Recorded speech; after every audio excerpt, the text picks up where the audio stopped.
In the last 1.5 days, we have been approaching, and I'm talking in English, by the way, because 2 of our guests don't speak German, so I hope this is okay for most of you. So in this 1.5 days, we have been approaching the notions of nation and homeland, Heimat, in analytical ways and in theoretical ways. And in this last discussion, we would like to look at practices of collectivities that operate in a way that are subverting or putting in question the national form in practice. So we're looking at examples in practice that might be or give us impulses to think and act beyond the nation state. This does not mean that I think now we will have the recipes of how to go on tomorrow and completely destruct the nation state and find something new, but we will hear examples of movements that organize beyond national borders and identities. And I think it is also worth to mention that there is a tradition in subaltern movements and in activist movements of transnationalist struggles. We know, at least in the left, we have a tradition of internationalism. Klaus Teweleit was referring to it as well, a tradition that was articulated by the Social Democrats, but also the Communist Internationals, with the argument that the subaltern classes don't have the same interest as the ruling classes in one nation. So the subaltern classes don't have an interest to fight for the nation and a national identity where there is a unity between the ruling classes, the state, and the subaltern classes, and they all have to fight against an enemy. But there was the notion in this internationalist movements from the last century that the subaltern classes have to organize beyond borders anyway, because they have much more common interest among each other than with their ruling classes in their nations. And we had these efforts in the Comintern in the 20s and the 30s, and then in the 70s, for example, you might recall there was also a lot of discourses on internationalism. Back then, the Western and European left was looking in the global South and was doing solidarity campaigns, if it was Guatemala, Palestine, Vietnam, etc. So there is an internationalist or transnationalist tradition in the movements from below. And today I picked 3 movements that I think are of interest. The stateless democracy of Rojava, transnational feminists in Latin America, and the municipalist movements in Spain. And they will all give an input from their point of view. And I will just go on and introduce the first speaker and then continue with the next. So the Havin Guneser is with us. It's a big honor and pleasure for me to introduce her. She's a journalist and one of the leading Kurdish women in the movement there. She is the press, what do you say? I have the German, I am like simultaneously reading and translating. But she is responsible for the press for the international initiative Freedom for Abdullah Öcalan, Peace in Kurdistan. And she's also the publisher and translator of Öcalan's books into English. So it's a big honor to have you here. And Havin, I give you 10 to 12 minutes to talk about what could it be, the democratic confederalism as stateless democracy. Thank you for being here. I'm really happy that I'm also part of these discussions, as we thought that nationalism and the embracement of state were a thing of the past, but what we're seeing is their renewed invigoration and demand that they be embraced again by everybody. So I would like to give a little bit about the journey of the Kurds and the fact that they resisted actually capitalist modernity along with the most of the Middle East. Because with the making of nation states, just like in Americas, even in Europe, you know, a lot of the different cultures and ethnicities and languages were annihilated and eliminated to be able to realize this nation state that we face. So of course, people like us, the Kurdish people, were always made to aspire to have a nation state, you know.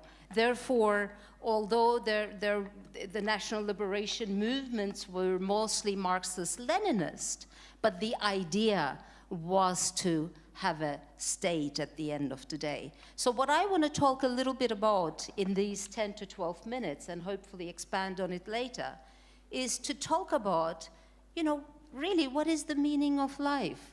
I think we're really doing things the wrong way around and getting stuck in the agenda that is always presented to us. So when we look at the human struggle throughout history, what we are seeing is a struggle between the extortion of surplus product and therefore freedom loss of women, peoples, and their resistance against this extortion, you know. And what we are seeing as a result, and this is why we need to decouple nation and the state from one another and trace back their historical progression, you know.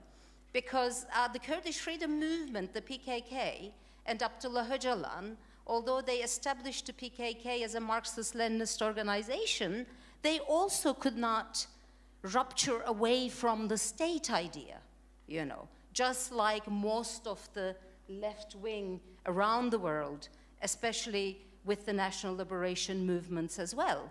And when this rupture was actually done, I think the whole historical resistances and struggles were seen much better. So as a result, when we chase the state, we go and see that it was the invention of the Sumerians. You know, the Sumerians did not just invent writing, they also invented a very prototype model of the state, which has become very complex and complicated today in the form of nation state. So if we think that state is a creation of capitalism, it's not, you know. But, you know, Öcalan follows on from Braudel, and he likes to look at history during the longue durée, you know, not just a very Eurocentric point of view, because then we can't see the whole story of what happened to us and what we are trying to do.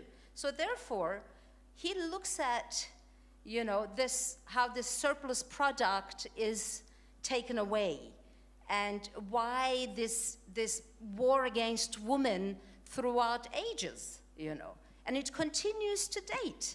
I mean, nobody names it like that, but, you know, if you look at Mexico, or if you look at even Germany, you know, there is so much violence and you know, killing and rape of women around the world, you know, but nobody frames this as a war, you know. So therefore, when he goes and traces this, and I need to go through these because the reason why we reject a state is really hidden in these ideas.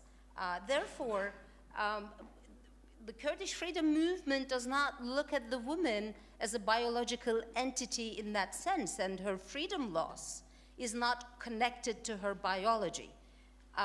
The way that it is seen is that the woman's, the norms and the rules and the sociality or the order that was established with the woman's lead had to be destroyed for this surplus product to be extorted.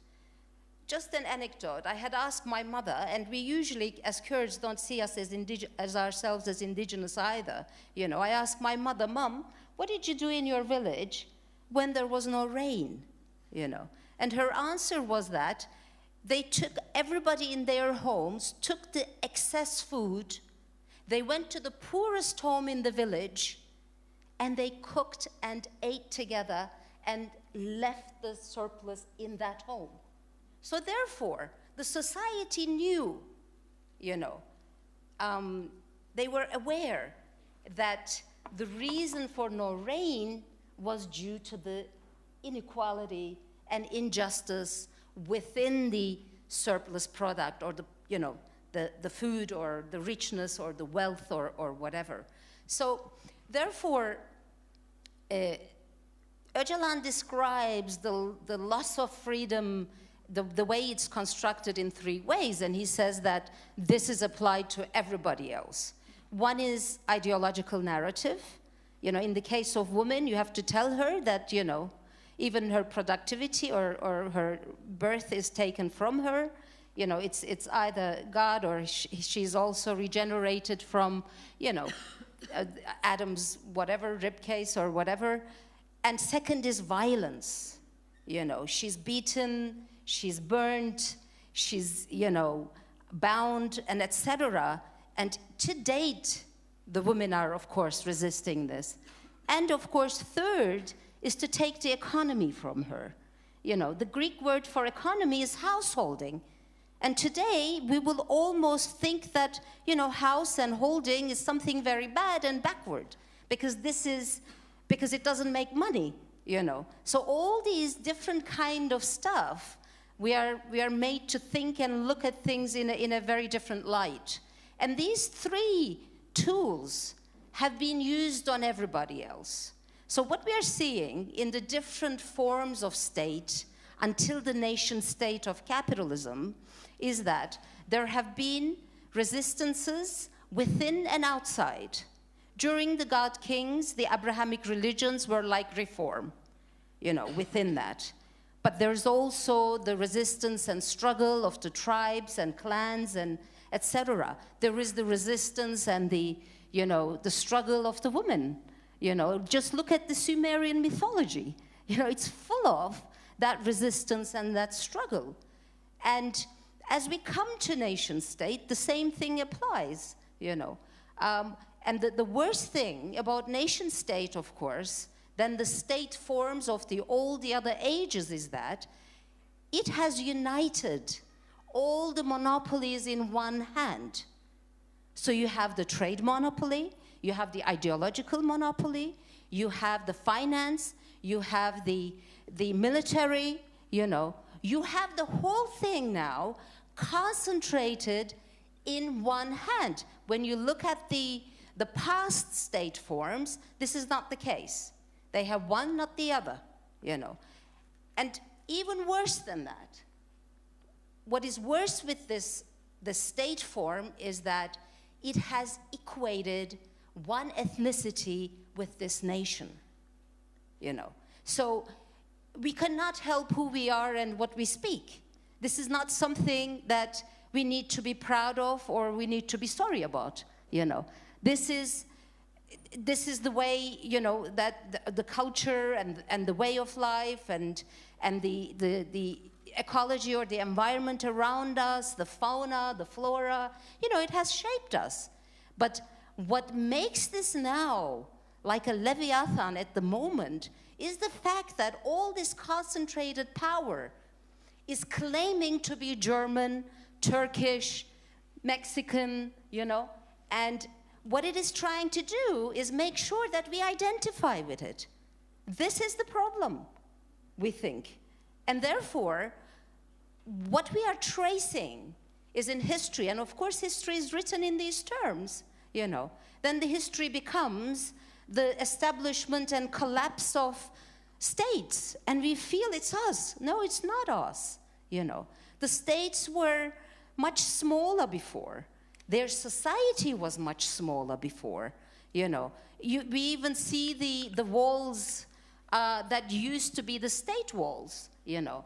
And their citizens were actually within those walls. And who were the ones outside those walls, you know? Of course, I'm not claiming that everyone was free, but what the nation state did was expand itself. And it's trying to engulf the society, you know. And what Öcalan is doing, he's saying we need to trace not what's happening to the states, but what is happening to the moral and political society, you know, which is based on the loss of freedom of women. And through that, he is saying that the society is losing its functions, you know.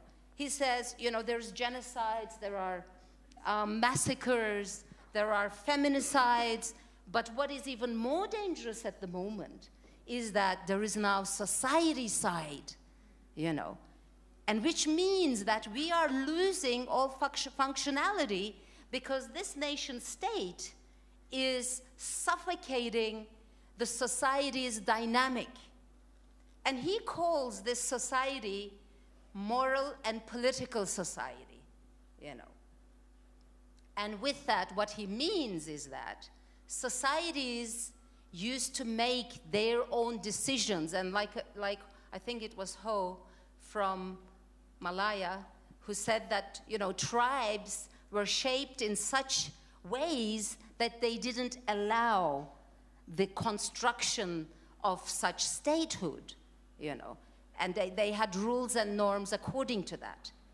So therefore, now, of course, we have to come to the alternative as well. I don't know how long I've taken as yet. Theoretically, you have 2 minutes. Okay. So now is a very, very important time in history. Although capitalism would like us to believe it's the end of the world, an end of time, Öcalan thinks it's the age of hope because we know so much more than we used to know, you know. He says it's a third world war, and this third world war is much more like the first, just before the First World War, because there are no status quos anymore, you know. The nation states are now no longer able to fulfill the dreams of transnational capital. So there is a huge clash between the bourgeois national capital owners and the transnational ones. I mean, when Trump was in elections, everybody wanted us to, you know, see Clinton as if she's a revolutionary. My God, we had to really fight for neoliberalism, you know, or here in Germany. You know, Angela Merkel is supposed to be the champion of human rights. Or in Turkey, Erdogan, you know, he's waging an anti-American, anti-imperial war, you know. So this is why these binaries are being reproduced. Because, you know, but we don't need to get into these binaries. And this is where Rojava flourished. Because they said, neither of it is our war, you know. We don't want a state because state is nothing but a mafia, which disguises itself through the giving of services, you know. I mean, God, would you think that 500 years ago nobody could really, you know, govern themselves? Or even before that, 1,000 years ago, you know. I mean, look at all the archaeological evidence that we are seeing, you know. We are seeing that 10,000 years ago, you know, they had erected such, you know, stones and whatever, and, you know, like arts and etc., that it's not as primitive as they would like us to believe. So therefore, Öcalan says, yes, it's important. Braudel says it too, Wallerstein says it too, but Öcalan also says that the achievement, the victory of capitalism is not in the technology, this or that. It's in our mindset, you know, that now instead of really fighting against oppression or this and that, what happens, or poverty, is that everybody dreams of winning the lottery, you know. So the mindset is conquered, you know, to think of a different way of life outside of the state or of the nation state or the state in any form. So what is the proposal? The proposal is this: the state has to be decoupled from democracy and decoupled from society governing itself. Therefore, we do not need that tool at all to make our own decisions. And to be able to do that, he proposes, because we didn't come here in 1 or 2 generations. It took thousands of years, and it's still taking them thousands of years, because we are still hitting back and resisting and etc. But we have lost lots of our original characteristics as well under this oppression and violence. So what is happening in Rojava is that everyone who is excluded outside of this system, plus oppressed by this system, has to be organized. So therefore, women have autonomous organization, you know. Therefore, you know, men can't come up and say, oh, we know what's best for you, you know. Youth, they have autonomous organization. They organize themselves because they too are victim of this patriarchy, you know, just as much as women. Of course, different ethnicities who have been left out of these nation states. But mind you, I would like to invite all of you to also think about what happened to the nationhood of the Germans here too. How much of it is left really, you know, because of the homogenization, you know, the Hochdeutsch, you know, all the tribes and the clans that existed here as well. I'm coming from Köln. I know the joke that in Köln you don't have this anywhere in the world. It's both a beer and a language, Kölsch, you know. Or in Italy, for example, the Padua people and everybody else, you know. So we have this double usage, very good tool actually, you know. Because on the one hand, we kind of only tend to see resistance against the system because of that of the proletariat. You know, we don't acknowledge the fact that tribes, clans, ethnicities who are trying to be eliminated are also resisting this, you know. And of course the women and the proletariat and other classes throughout time. So therefore, it is a very important moment and potential in history, you know, because there is no status quo at the moment. I mean, all the international agreements, nobody cares. Where's the UN? There's no need for it anymore, you know. Where are all the international agreements? Who are making the decisions these days? Really, is the German parliament really making the decisions? You know, where are the decisions being taken?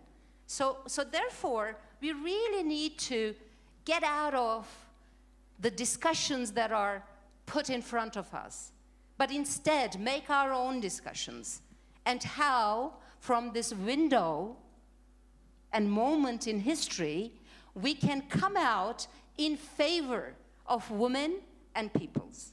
Thank you. Yes, I'm happy that we have time to start this discussion now, what this would mean. We will go on with also a speech, a discourse on a feminist movement with Thais Guisasola. Thais is a Brazilian filmmaker, performer, and awarded screenwriter and director. She has been featuring works at Documenta 14, at the International Film Festival Cartagena des Indians, Museum of Modern Art of Medellin, etc. She's a director and screenwriter for Drama Film Brazil and Weltfilms in Germany. And she's a candomblé practitioner. It's a spiritual practice in Brazil. A tropic queer, as she says, eco-feminist and transnational border crosser whose work is inspired by post-colonial theories, queer feminism, and indigenous ancestral cultures. And she sits here today because she's also part of feminist movements and queer movements in Brazil. And can maybe say something about the transnational forums in Latin America. Yes, thank you for the invitation. I'm very honored to be here. As Margarita said, I'm a Brazilian and I have a migration background. I was born in the United States out of illegal immigrant parents, and I was brought back quite soon to Brazil. And I grew up in a very hybrid understanding of myself. And as a queer woman myself, I think this hybridity just extended to just different forms of perceiving identity and understanding how our bodies are crossed by borders. And perhaps it's not us that cross the borders, but the borders that crosses us. And I think this a very interesting, as a Latin American woman, a very interesting movement that has been happening in the late years, which I've been able to witness and also participate, which is kind of an uprising of the feminist movements, integrating obviously its many differences, talking about our colonial history, talking about trans feminism and non-binary gender issues, and slavery. So also looking at racism, which I don't think was looked at in Brazil, at least with such power that it is now. And I think that it comes at good time, this resistance and these alliances between different women and movements throughout Latin America. Also because violence against women has risen a lot in the last decade, and 50% of the world's feminicides happen in Latin America. So I think that we are also feeling in our own bodies and in our presences in the street what actually late capitalism has been enforcing, and this extreme violence also needs somewhat a very strong resistance movement. And I think like just kind of like to shed light on some numbers. In Argentina, a woman is murdered every 30 hours. In Brazil, which has about 4 times the population of Argentina, it's 15 women per day that are killed. In Mexico, more than 120,000 women are raped every year. That is 1 woman every 4 minutes. So I think the numbers are quite drastic, and at the same time, I think that what is happening now, and I think that this is a more optimistic view, of course, taking into consideration that our governments are going back to extreme right and very conservative strategies and structures, obviously counterpointing like all these movements that are also happening. But in a sense, there is a network that has been built among Latin American women, and we started to stand up for each other, I think quite amazingly, and I'm not sure how much this communicates with Rojava, because I think we're still stuck in a quite well-structured nation state, and I don't see so many possibilities out of it necessarily at this moment. But at the same time, I think it's more interesting and potentially more productive to understand and to be part of these movements that are emerging, such as in 2015 in Argentina, the movement Ni Una Menos, which means not one woman less, that took the streets with a lot of different women manifesting the necessity to stop feminicide. And the Ni Una Menos movement was kind of embraced throughout Latin America, and all the other countries started to also manifest against feminicide.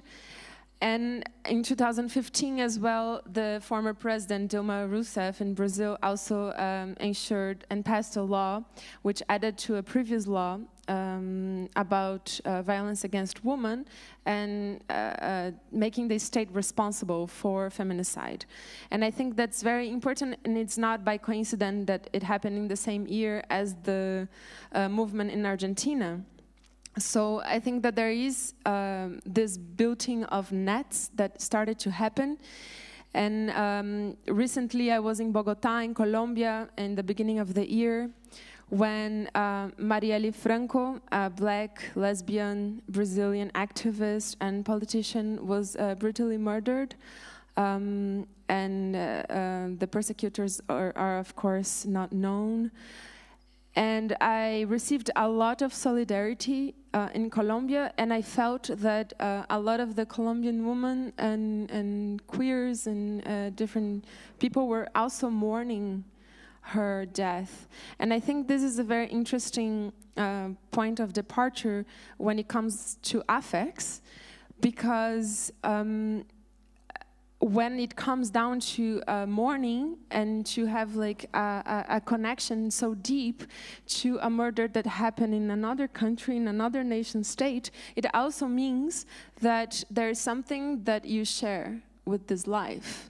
And this goes beyond borders, right? It goes way beyond politics that are instituted in each state separately. It goes towards an understanding that there is a common fight, there is a common struggle, and there is a place of departure. And I think that it's very interesting to observe how these affects have been changing over these different nets and threads throughout Latin America, and also to understand that there is a huge emerging culture of queers, of LGBTQI people who are also bounding with black feminists, who are also bounding to different generations that have been fighting before, and who are also trying to understand the specificities of class. And I think that there is a quite porosity in the way that these movements are approaching borders, right? It makes them very flexible, and it makes us be able to somewhat establish a new subjectivity.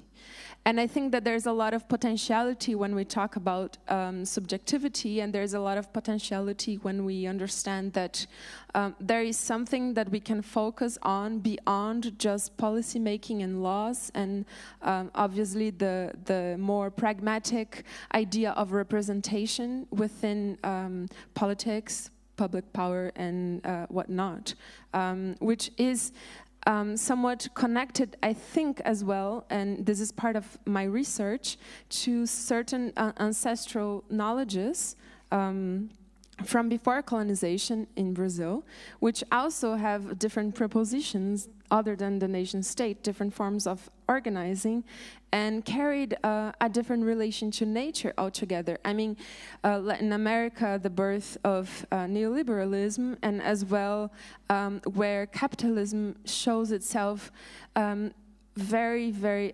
savagery in a way. I mean, we do suffer from an extreme destruction of nature. I'm 31 years old, and I could already witness dying rivers in a mass scale, the Amazon being completely destroyed, the different landscapes around São Paulo, which is an enormous city of around 18 million people, be completely transformed over very short periods of time. And I don't think that this has nothing to do with feminism. On the contrary, it has a lot to do with feminism because it also has to do with our bodies as territories. And it has to do with the way that we must interpret our bodies as territory, because our bodies are also land in conquer, being conquered. And that's why we also feel the same oppression as nature. And I think this is the exact potential in bridging these different communities and understanding how we can understand colonial, pre-colonial structures of like organization as also potential for feminist fights. And I think this is, looking at it optimistically again, I think this is a very interesting moment for us in Latin America, because indeed we're able to pressure each other's countries in order to establish different policies for the recognition of violence on women's bodies and whatnot. So I think that, am I talking a lot? Yeah. I think that just to sum up, what does new subjectivity can bring us, right? Perhaps as a filmmaker myself, I always think about images and the creation of images. There's been talked about a lot about narrative constructions in the conference, and I think that the potentiality of these different narrative constructions within these new subjectivities is what can point us towards a more interesting society for all, because a society which women are not violated is also a society where everyone is somewhat taken care of. So I would like just to end in this up note of like, and this question of what this new subjectivity and this network can actually bring about, if not just changing policy and lawmaking within the nation state, what other imaginary scenarios can we picture? Thank you. If I may say, intervene, what I started with the internationalist movements of the leftist, right? And why I was particularly interested in Rojava and in the feminist movement in Latin America is that I think that there is a slight shift from the classic left, to not say it old, because I think it's a bit who is young and who is old, but from a classic left movements, a shift into movements that, for example, it's interesting in Latin America at the moment, the feminist movement is taking the lead in a lot of countries of being actually the most important resistance movements, for example, in Argentina or maybe also in Colombia, or the fact that the Rojava movement is talking about the women's issue not as a Nebenwiderspruch, you know, as an add up to the capitalist contradictions, but as its core, actually.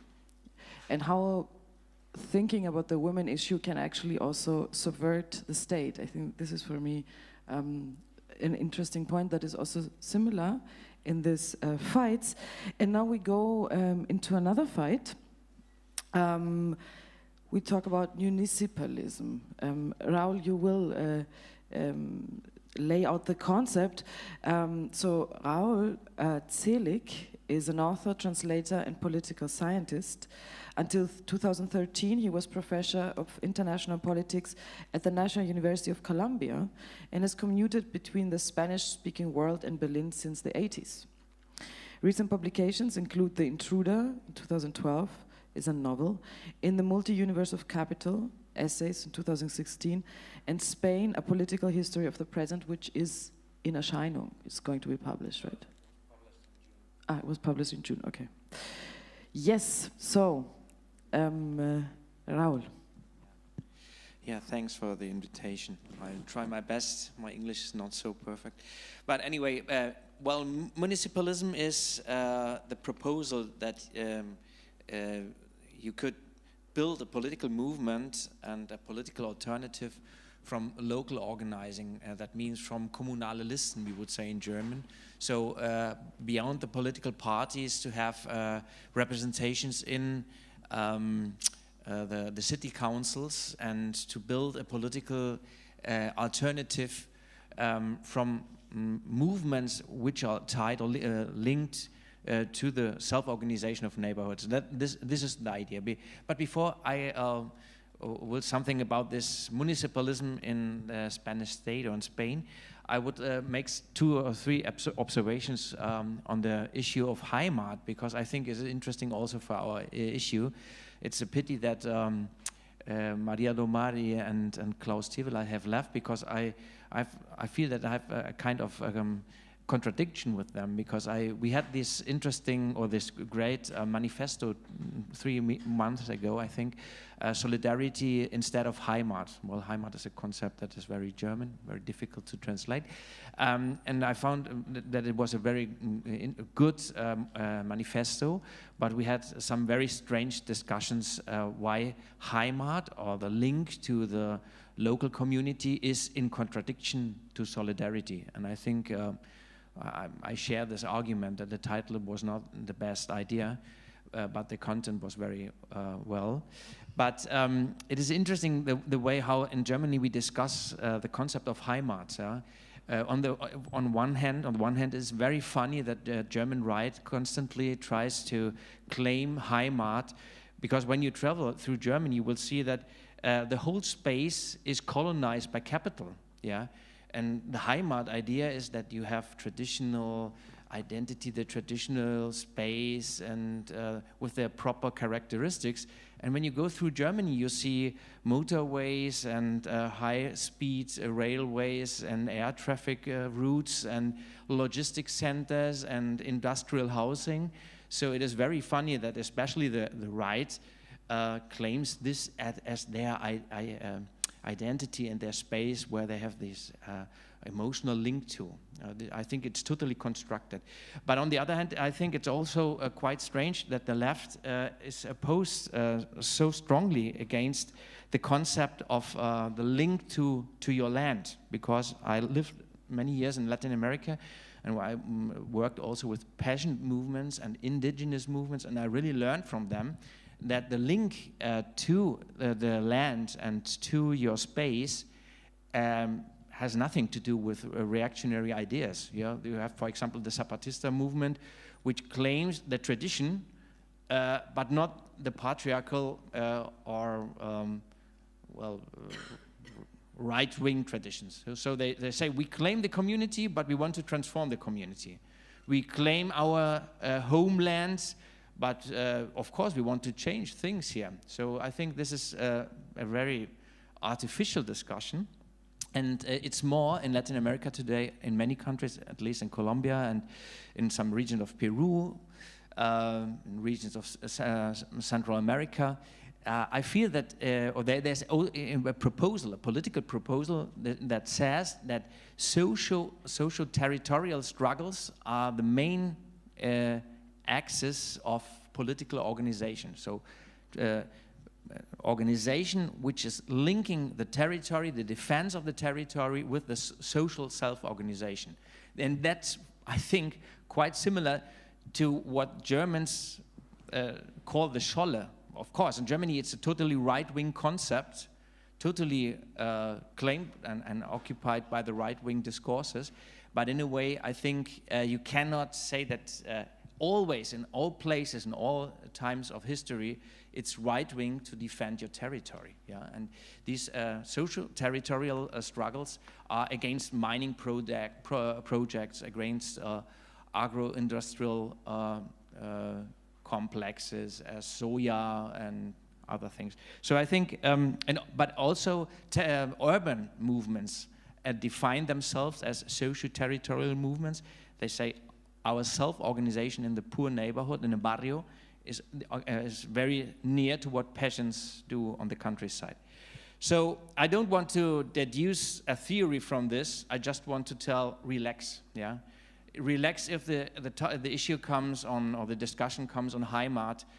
Heimat can mean very different things in different places and in different times of history. And what Klaus Teweleit said, I think, is very true for some long period of German history, and perhaps it's, I think I share the idea that in Germany we shouldn't discuss about Heimat, but we can relax if somebody says, I love my Heimat, but I'm also pro-refugee, so I think there's no reason to discuss about this. Okay, let's go to municipalism. The phenomenon was to try, the proposal was to build up a movement, as I said before, from the local, yeah, and beyond or outside of political parties, outside of traditional political representation. But at the beginning, the municipalist proposal came from another part. It came from the independentist movements. So it's very funny that the transnational idea came from movements that wanted to have the proper nation or the proper state, and they couldn't, so they tried to build up alternative institutions. And this happened in the Basque Country already in the 70s. They started with the legalization of political parties of the left.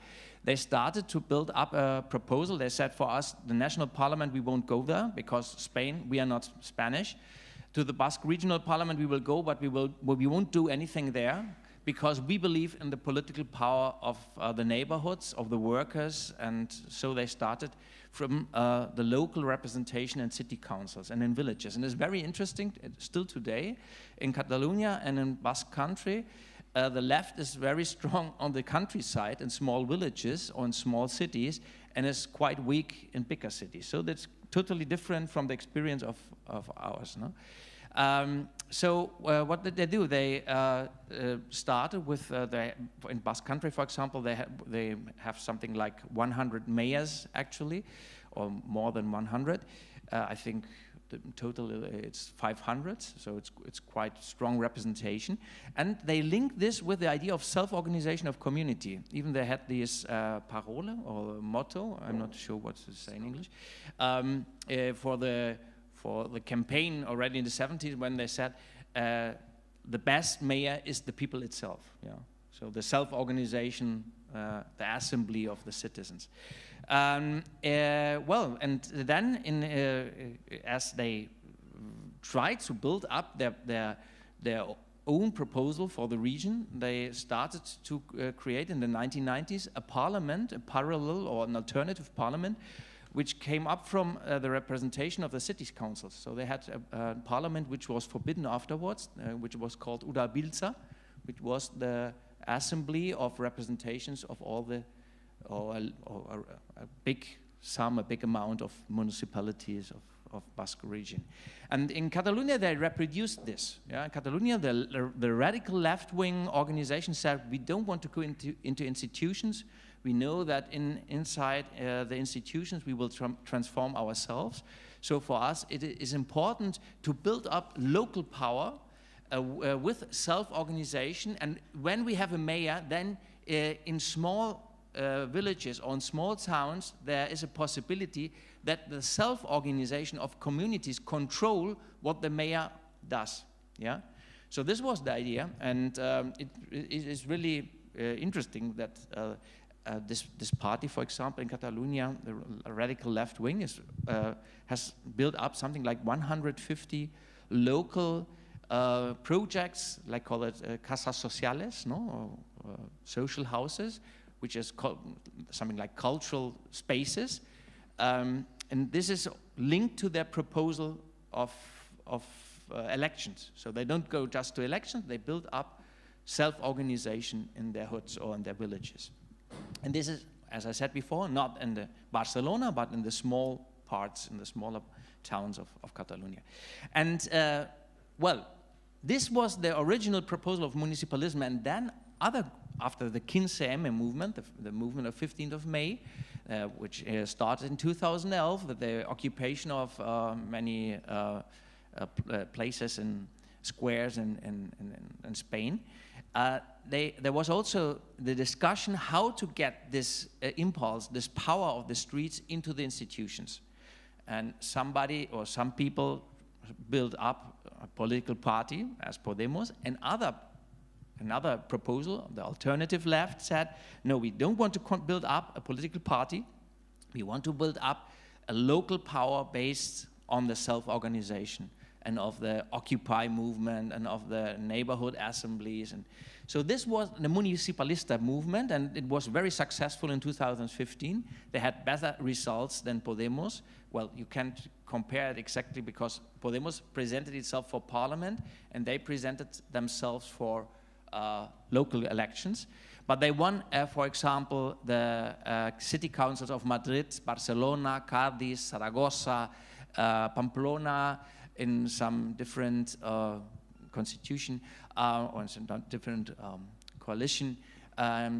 Santiago de Compostela, some Galician cities also. So it was a really important phenomenon. Yeah, it was really a change, a strong change for Spain.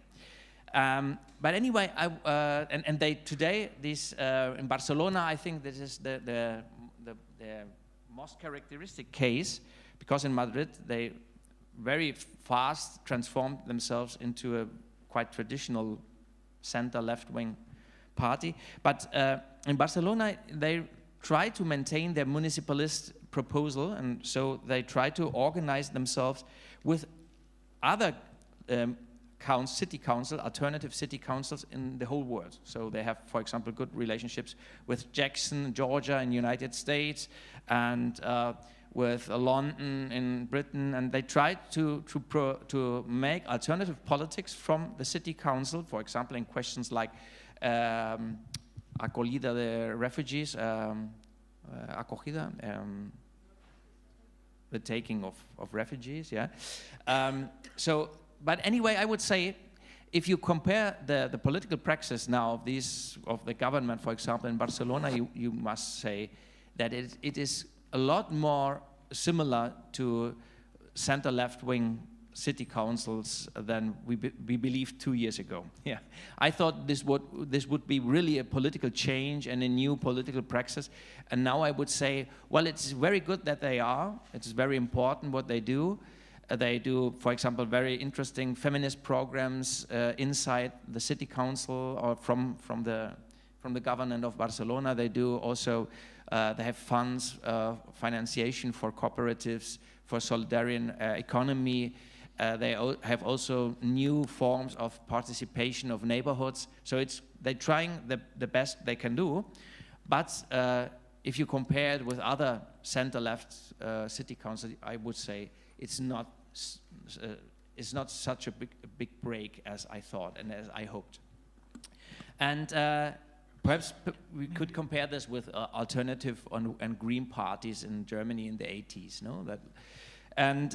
Well, I think what is the conclusion from this? I think that the municipalist idea itself is not the response to the problem. I think the problem that we have is that institutions and state institutions are not an open space where we can go and change things, but the state, the bourgeois state, or the liberal state, is formed to maintain, to conserve an order of exploitation and of oppression. Yeah? Of course, there are rights inscribed in that form parts today also of laws, or are expressed in laws because of social struggles, but the state itself is still a place of oppression, and of course it's a materialization or condensation of power. Yeah, so I think the problem is that if you go to this municipal to city councils, that you have to do with the same problem as before. It means there's a correlation of power, correlation of forces, which blocks a real transformation of the social situation. And so you should, or you have to leave from an idea of counterpower, of organizing not only at the local level, but also on other levels, on all possible levels, a force that forces, that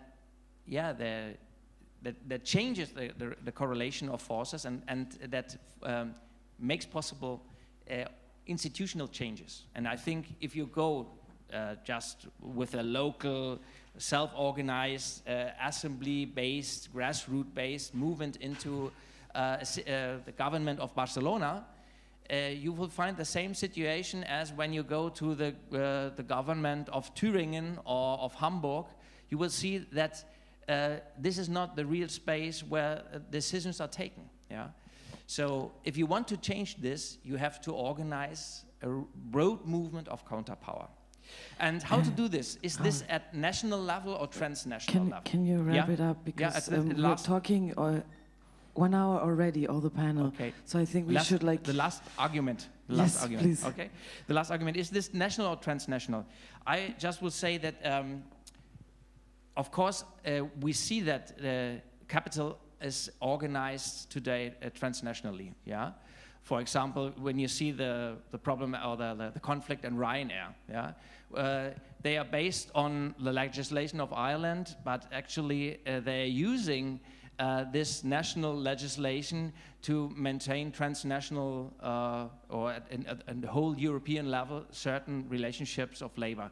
And of course, to change this, you need a transnational movement. You need the coalition of pilots and workers from all European countries to change this. But on the other hand, it is true also that the only institutional fix that is obligatory for capital today is the nation state. Yeah? Transnational agreements don't count. So the nation state, even if we don't like it, is still very important. I would say the main area of dispute with capital. But I think that it is necessary to change in this national area. You have to organize transnationally. And this, of course, is nothing new. In the whole history of social movements, there has been a lot of transnational organization and self-conception, comprehension. And for example, in the 19th, we had very interesting proposals like Via Campesina, peasants' organizations from the whole world with very different cultures, very different languages, but with common proposals for agrar markets and justice for small peasants. So I think transnational organization, of course, is possible, of course, should be our idea also for today, for local governments, municipal proposals, but we also have to have in mind that the nation state still is the main area of dispute. Thanks. Very nice, thank you. Okay, I will throw some questions back to you, but do me the favor to wrap it up a bit more so that we don't fall asleep, like we try to have also a bit of a debate.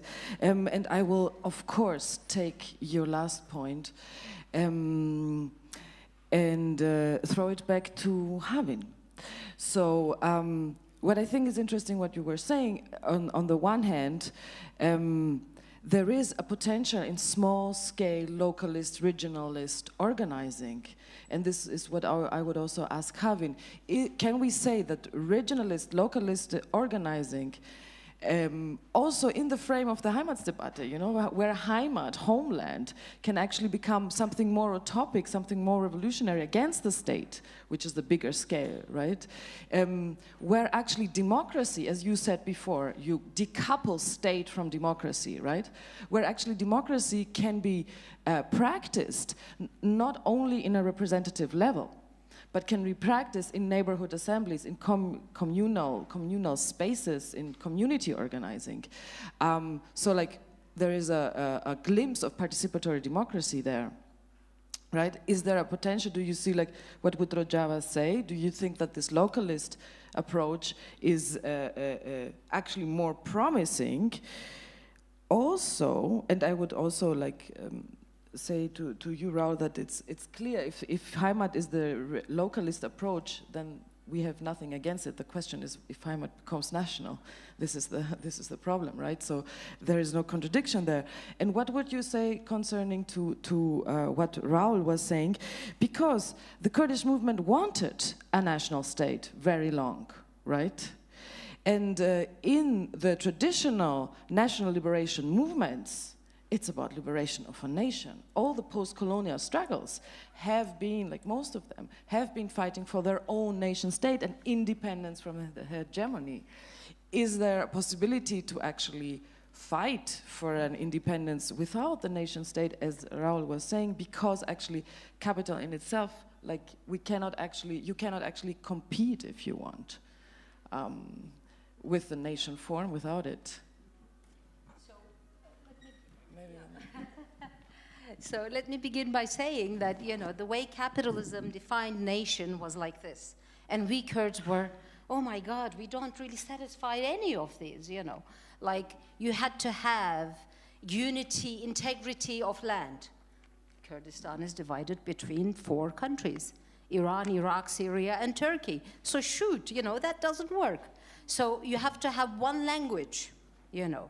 Well, there are about 5 dialects of Kurdish. So, oh my God, so we have to go to Hochdeutsch as well, you know, to make sure that we have this unity of language. You have to have a unit of money. Oh, it's so, you know, it's so useful for capitalism to define nation to suit itself, because then you try to fit that, you know, because you feel, because this world system is made for nations with states. Because if you're an ethnicity or a nation without a state, there's nowhere you can go to, right? So on the one hand, you resist.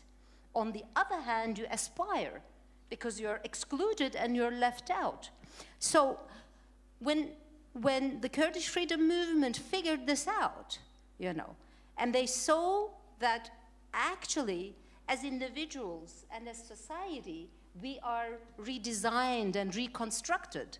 Our mindsets, the way we look at things, you know, the way, for example, right, there are so many elderly who are retired and who get money, right? Almost, you know, people are going to say, well, good that people are dying while it's really hot, you know, because its money is concerned, and it would mean that you wouldn't pay retirement wages to people. So everything is seen with the worth of a money, you know. So I think that we need to be careful when we use, you know, becoming a subject or object, you know, it has to be a fusion of both. So, you know, we are really questioning the Renaissance, the Enlightenment, positivism, you know, everything that has reworked or reconstructed our mindset, and that makes it more acceptable, you know. Like, we can accept it that, you know, people are dying as they are trying to make their way here, or we are left in the binary of should they come, should they not come, you know. Instead of saying no to wars, instead of saying no to reconquerment of geographical spaces, humans, you know, environment, and etc. So what we are trying to do is to say, okay, we need to reinvigorate the functions of being a being, woman or a man, and that of a society. So how do we do this? As I said, we do overlapping organization of the society. Woman, as I said, is very, very important because she's right at the bottom of the pile, you know, and the youth as well. So what you're doing is you are rediscussing who and how you want to be as a woman, as a man, and as a society. So we call this the morals of the society, because over the 6,000 years of patriarchy, if things have been constructed in a certain way that we have lost our freedom, then we need to re-question all those to decide on who we are and what our relationship with one another, with nature, and etc. are. And Havin, if I may interfere, the one question is for sure the moral and ethical question, right? And what we as political subjects would like, in which world we would like to live. The other question, what actually Raul was pointing out, is more the real political, the realpolitik, you know? The pragmatic question, is it possible? And the question with you guys, for me, is always, did you think of state-led democracy because you wanted an ethical democracy and under the certain circumstances that you are in, you build it, or is it something that makes your life easier? Is it more possible to actually live with no state as with a state? Mm-hmm. Because this is, I think, the interesting point, mm-hmm. you know?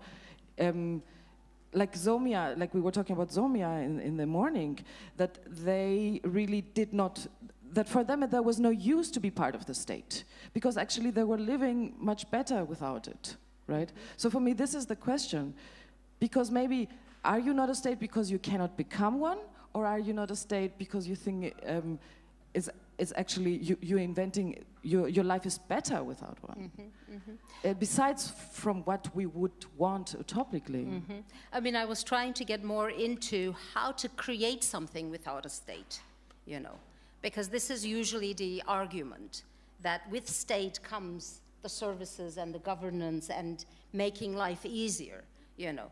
If we take away that disguise, as I said earlier, state is nothing but a mafia that extorts in many different ways your surplus product and everything else. So therefore, it is not because the Kurds thought that they couldn't have a state that they didn't want one.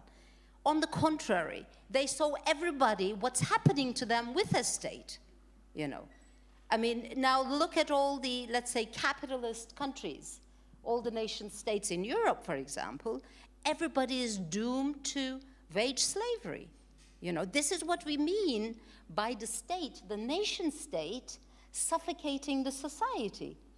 Even if you want, you cannot become so independent of it if you do not really organize yourself, you know, become independent of this wage slavery.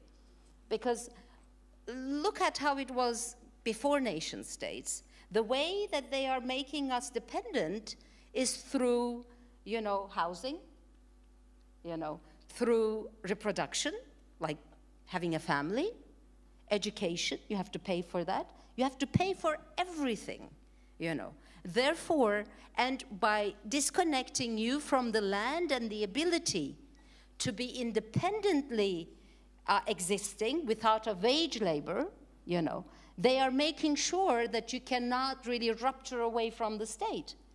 And this is what we mean, that more and more the society is becoming the society of the state.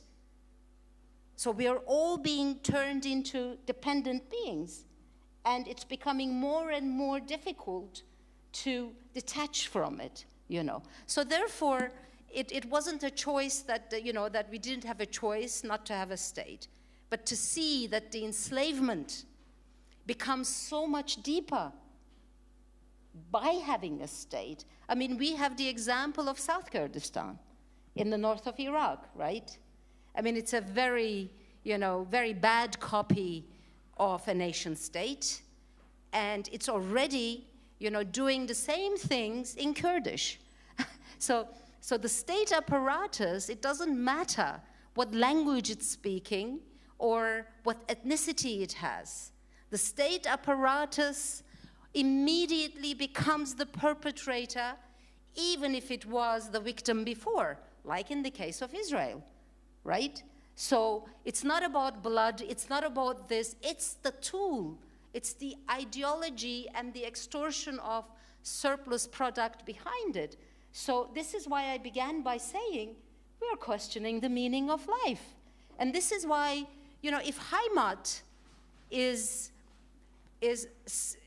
made to become sacred beyond and above our freedoms and solidarity, this is a problem. And this is what the nation states are cashing in on. You know, this feeling is being exploited. Yeah. You know, this attachment with land is being exploited Why? Who's benefiting from it? Because of the profit makers. You know, otherwise, you know, where will they have the bureaucrats, the soldiers, the police, and et cetera, et cetera? Let me throw this question back to Thais. So the question of the state, how would you say feminist movements in Latin America? Because what amazes me is that I see that the old left might be in a crisis in Latin America, but you have actually people on the street working, not only on the street, working in the communities, working in the indigenous communities, working in education, etc., with a feminist agenda, organizing around a feminist agenda. And the question would be, if you like, or how would you say are the attitude from these feminist movements towards the state? Because I know that you have been also part of an organization, that Partida, that is actually also trying to operate within the representational system from a feminist point of view. Yeah, I really liked what you said about the state being a mafia. And this could not be more true in Brazil, as the late events of the coup and just how the way politicians managed to restructure themselves to be able to maintain power and to actually gain more power in a very offensive action, I would say. And this huge mafia, which we are also dependent on, in the sense, not perhaps so much of the mentality in some movements, but obviously because we find ourselves kind of locked within this structure. And I think also in recent years there was a feminist movement that started that's called Partida, which is a feminist party. It's not an institutionalized party. It has not. It cannot elect people per se, but it is an activist movement to be able to empower women to occupy positions of power.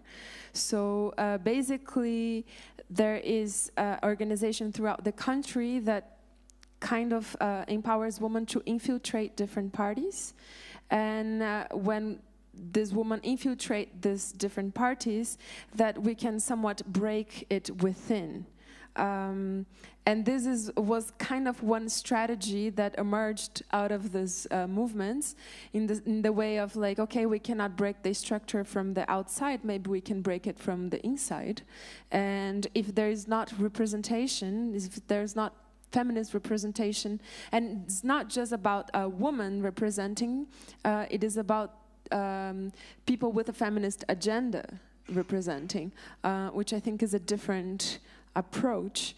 And actually, also there is a Cidade que Queremos in one state in Brazil, which also has this sort of organization municipally and is empowering people locally also to like make different approaches to politics and enter political system. And together with the Feminist Party, we're able to elect a few women throughout the country who are now actually serving in office. And also there's one philosopher, Brazilian philosopher, Marcia Tiburi, who is running for governor of Rio de Janeiro, as from the PT party. And I think it's very interesting because she says that she's not necessarily interested in winning the elections. Obviously that would be great, but she's more interested in what it means for her to put herself there and said, yeah, I'm electing myself. So should all of the women that have a feminist agenda do, because in many ways this mafia has kept a narrative that politics is not for us, no? That we should not enter politics, that we should not discuss politics. And I think that is quite an interesting and practical strategy of infiltration in this mafia. I'm not sure where it's going, but for sure it has caused some storms in the political realm of our structures. And so I think that anything is kind of valid in order to break it, yeah. as Raul said, in all levels.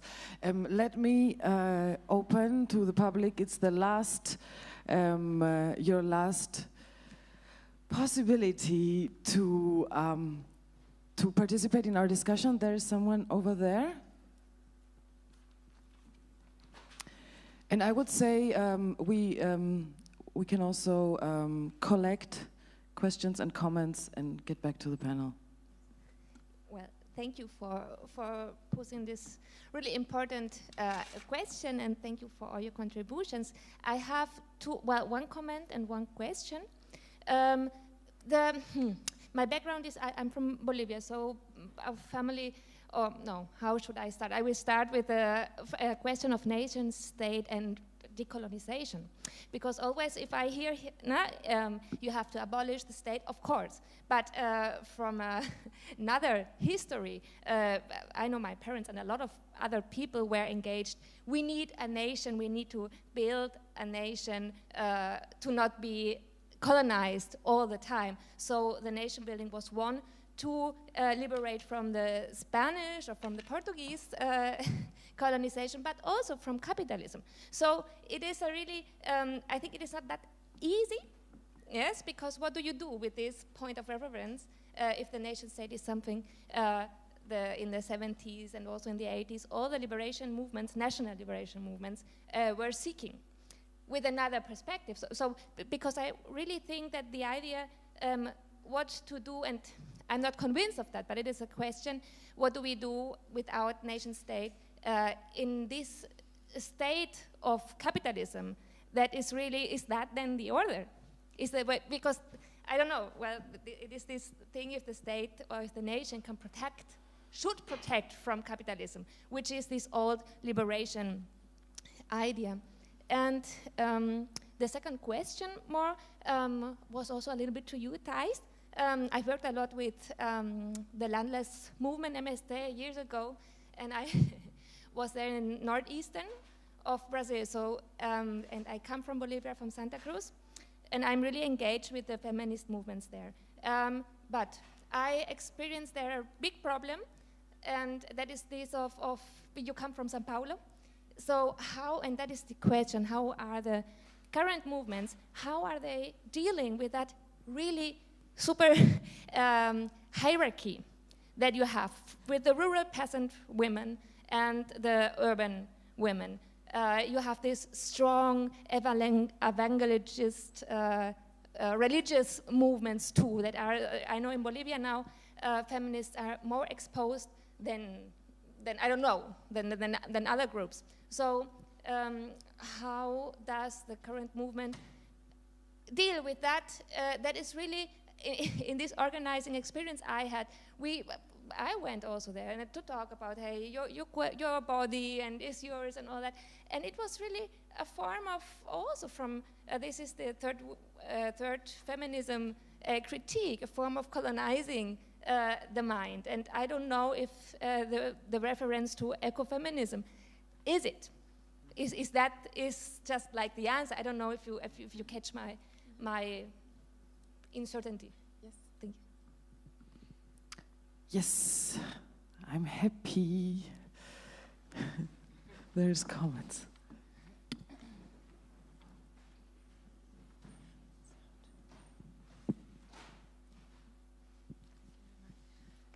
Thank you. My question is sort of rather concerning all of what has been spoken here for the last 2 days, and I want to thank everybody, although not everybody's here anymore. As I was very convinced by that idea that Heimat, as you have proposed it, is something which eradicates things like difference and which eradicates things like, I think Angela said something, it's like Denkfaulheit. It blocks you from thinking and goes off for emotions, and I'm completely d'accord with Klaus Tevelat saying it's a good measure to be able to attack people and to kill people, but it's not actually a good idea for saving or for securing people. My question to this panel now would be, in your strategies, which I admire very much, and I think the internationalism is the least basis we should have, but still I have the question, where's the issue of minorities and differences in there? Because I find this is exactly what is the opposition to Heimat. Heimat, in my idea, eradicates difference. It tries to abolish specificities, minorities, instead of sort of creating an equality and also maybe a global right for citizenship. And my question for the three of you would be, would you secure difference and the rights of minorities even if they are not able to speak out for themselves? And I would welcome a third comment or question. Angela. Sorry, last one, what? Beautiful. Actually, I think there is a thanks for kind of starting to ask questions from a more existential point of view of, in that sense, I have to add also that I was looking at, just very quickly, refugee camps in Greece all over the country, and the only one that was strikingly working was Lavrion, the Kurdish Lavrion camp, and you have to see how it's organized. It's like the people are really keeping high spirit. They are not at all in the same situation than all the other refugees in all the other camps. So just to really, look at this kind of how it is organized internally, the organization of the camp, how it is providing a platform to keep your spirit up in such a difficult situation. It's amazing, really. And I think it has to do also with strands of history that have to do with, for example, the anarchist history of Catalonia, that is actually based on some sort of a reflection on the psychology, on a way of how to exchange, how to organize together without getting organized by the state, or let's say with Viveros de Castro, that that the state is colonizing the mind. So it's a question of the mind as well. We can say it is not only by the institutions in that sense, but it is with many other strands of, like, let's say, iconic institutions, if you want to say, and how they did kind of search for the way to, to re-question, reorganize everything, like from the medical part in the society, from the agricultural part of the society, from the productive part of the society, how they can do it. And I think there is actually a link between all three of you in a sense, because these parts of decolonization of the mind movements are very present in the development of resistant movements in Brazil since the 20s, insofar as they have really tried to produce some sort of a life that enables you to resist what is the major colonizers of modernity, meaning this kind of understanding of a separation between inside, outside, subject, object, nature, culture, and so on. And this is working still, I guess, in these movements somehow.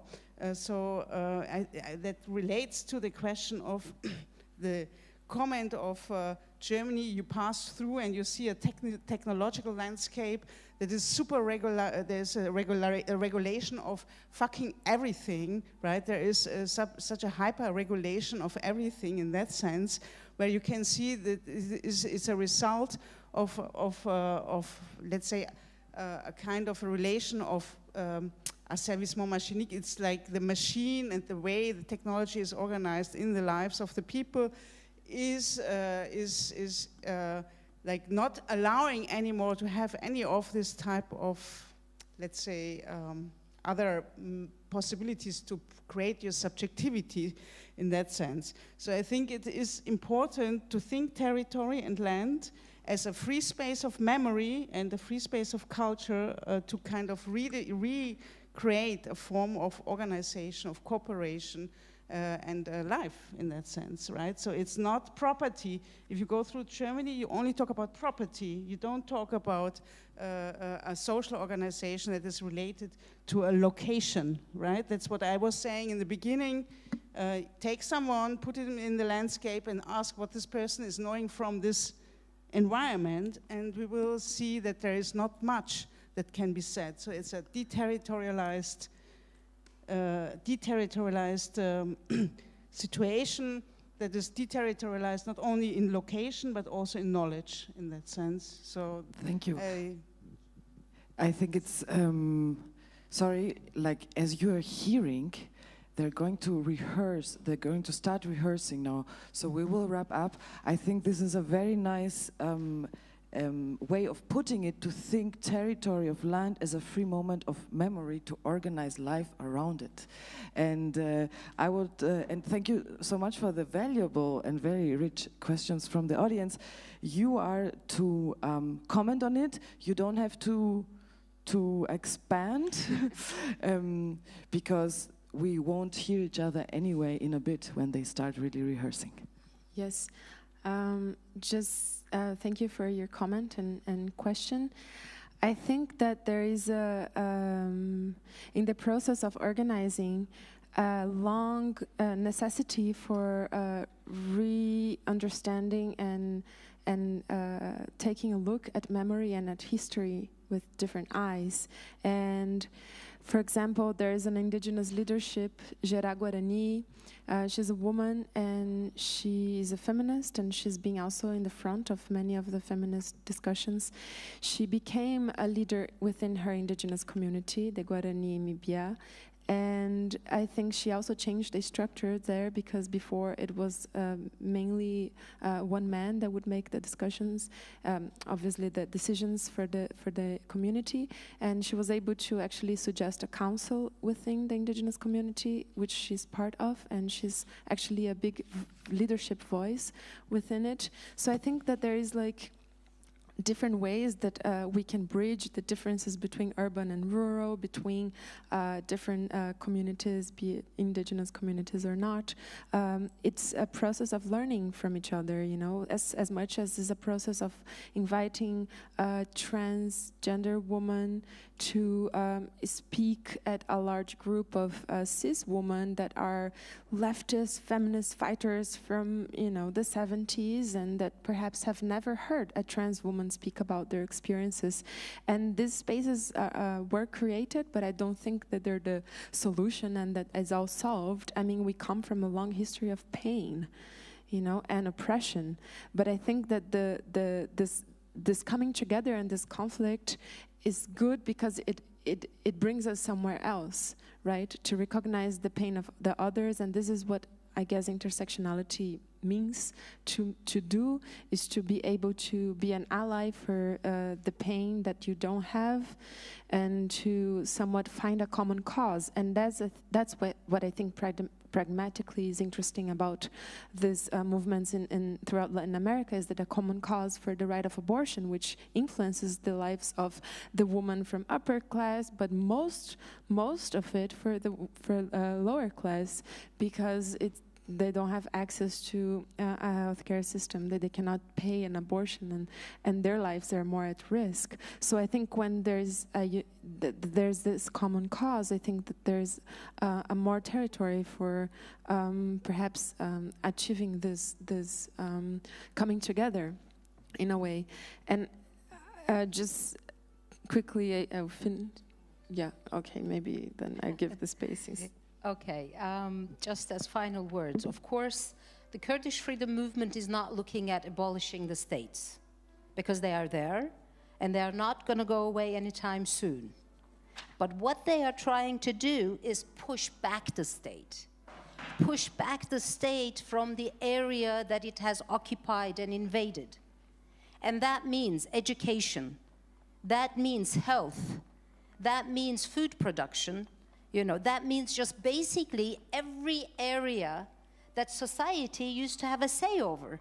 That includes population making, because I know even in Germany, you're told to make 2 kids, no 3 kids, no, they'll give money to you, whatever. You know, everything is really redesigned according to the needs of the statehood.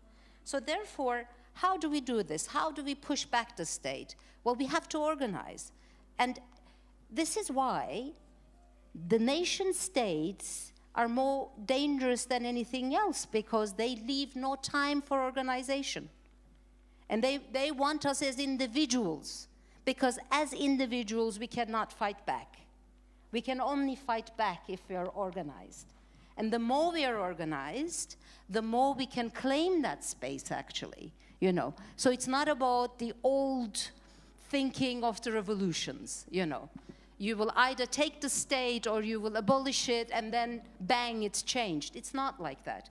We have to change ourselves, you know. And this is why when you organize it through these different vertical, horizontal, from the village, the suburb, women, youth, medicine, you know, everything that we can think of, you know, then we can push it back.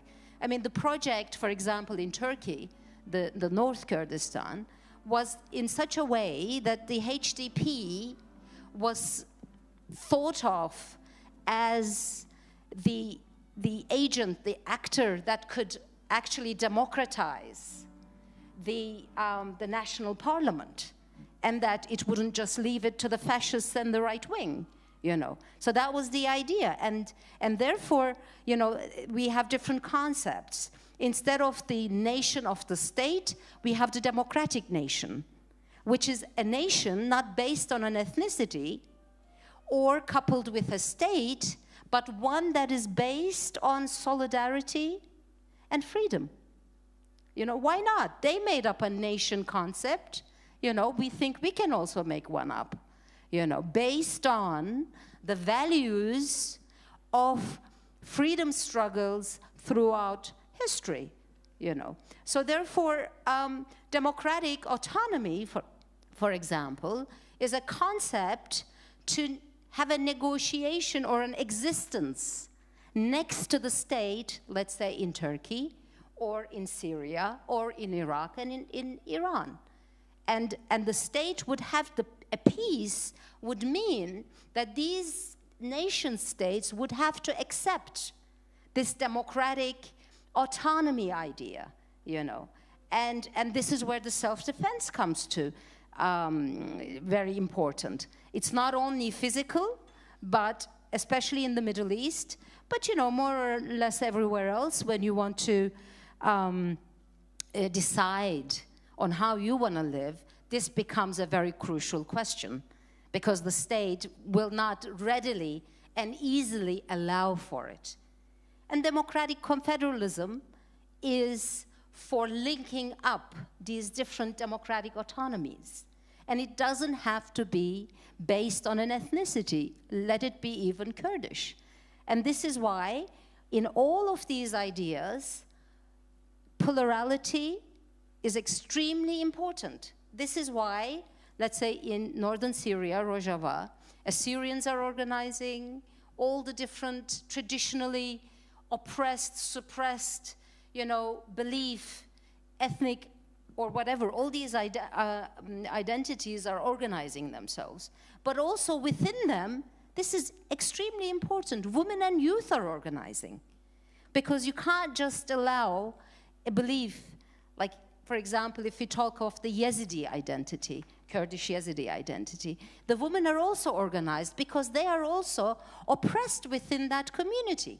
So, you know, we can't just say, okay, the Yazidis are organizing all well. No, not like that. It has to be all dynamic, you know. We have to fight or struggle against all these multifaceted and dimensional oppressions that have existed for a long, long time. So it's going to take time, but I think we shouldn't think that happiness or peace means, like, you know, I just said it last night, like in Hollywood movies, you know. Suddenly you have the nice nature, you're with your family, and there's no problems, and this is the ultimate thing. It's not like that.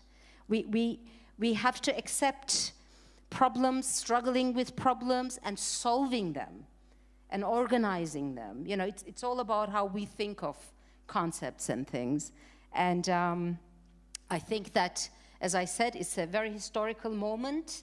This is why they are using extreme violence, as you can see in the form of what's happening in the Middle East or elsewhere, so that we don't take that chance, so that we don't see that we have a chance to build something else, you know.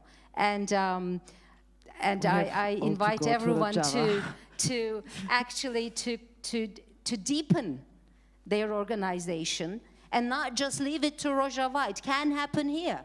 It doesn't have to be in the same form.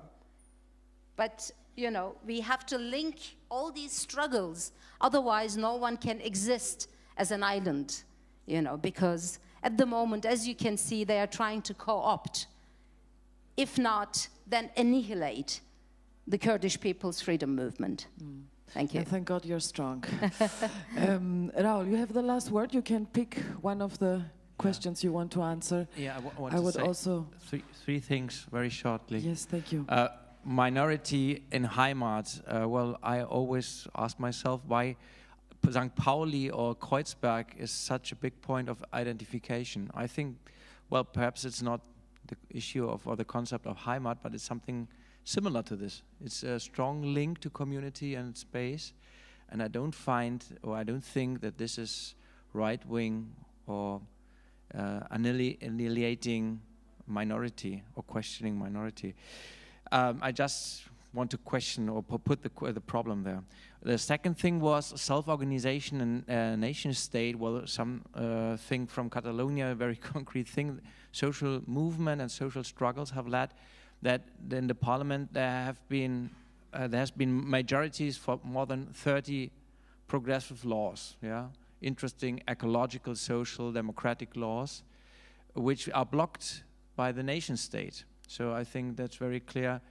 Well, we can say we want to fight back the nation state, but under some conditions, the only way to fight back the nation state is to leave it. And then you return to the old idea or the classical idea of national liberation, perhaps. Well, or at least of independence, let's say like this. So just to put this, or to argue with the problem. And the third thing is also, well, perhaps another conclusion that I would make from the discussions in Catalonia of the last year is, well, perhaps the problem is to think less of nation state, which really is a terrible, has a terrible history in Europe especially, but also in the colonies. And let's think and let's discuss more about plurinational concepts, where the Bolivian discussion is interesting, even if it perhaps in the reality is not so realized or materialized as we would wish. And the other thing is, perhaps let's speak more about republic than on political forms of regulation, because it's clear that the state historically is a form or an instrument of oppression, but it is also true that we need, in complex societies, we need political forms of regulation for masses, for the many. We cannot just build proposals for local communities. And there we need some forms, political forms. Perhaps we have no need to call it a state, but in a way it is something like a democratic political form. And so I think that's another issue to discuss, that plurinational concepts and republican concepts. Thanks. Thank you. I like a lot that from Heimat we came into wanting to seek another democratic political form. This would be also my way of putting it. I thank you very much for being part of this conference. Thank you for being part of this panel. We heard a lot of different perspectives on the concepts of Heimat and nation, and I think this meant that this conference was really an open space for thinking, that where you can exchange and also exchange opinions and also leave the other's opinion there and be inspired for yourself from the other. I hope you were inspired. Thank you very much for doing this 1.5 days long. Have a nice evening.